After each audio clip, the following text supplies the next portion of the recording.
पाकिस्तान के दूसरे शहरों की तरह गुजरात में भी कोरोना की तीसरी लहर के बायस मरीजों की तादाद में इजाफा देखने में आ रहा है।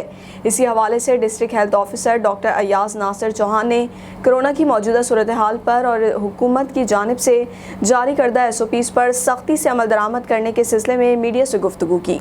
मैं doctor Ayaz Nasir Chauhan district health officer Gujarat आपसे मुखातब हूँ और मैं आपको कोरोना के हवाले से अपडेट करना चाहता हूँ।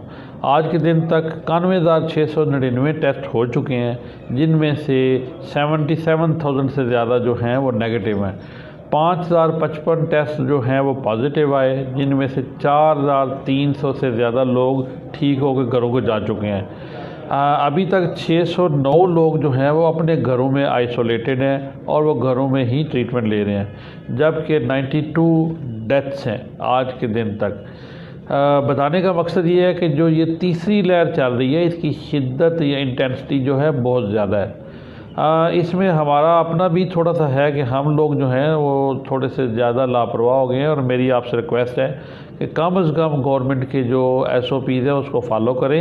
एटलीस्ट 2 दिन हमने लॉकडाउन के लिए रिक्वेस्ट की आप लोगों से, आप उसको फॉलो करें। और हमारे जो सरकारी बंदे आप तक अप्रोच कर रहे हैं, जो आपकी दुकानों और आपके घरों में या बाज़ार में आपको आगाही दे रहे हैं, या जो शॉप ओपन होती हैं उनको बंद करवाते हैं, चाहे वो पुलिस वाले हो या हेल्थ डिपार्टमेंट के हो या DC साहब के AC साहब या जो भी हमारे आते हैं, तो आप काइंडली रिस्पेक्टफुली आप उनकी बात को सुनें और उस पर अमल करें, क्योंकि सारे लोग सिर्फ आप लोगों की बेहतरी के लिए कर रहे हैं। सो मेरी आप लोगों से रिक्वेस्ट है कि आप एटलीस्ट ये जो 3 चीज़ें हैं जिनसे बचत है हमारी, कि at least 2 metre distance, at least mask पहने और हाथों को बार बार धोएं 20 सेकंड तक, और हैंड सैनिटाइज़र का इस्तेमाल करें। Thank you very much.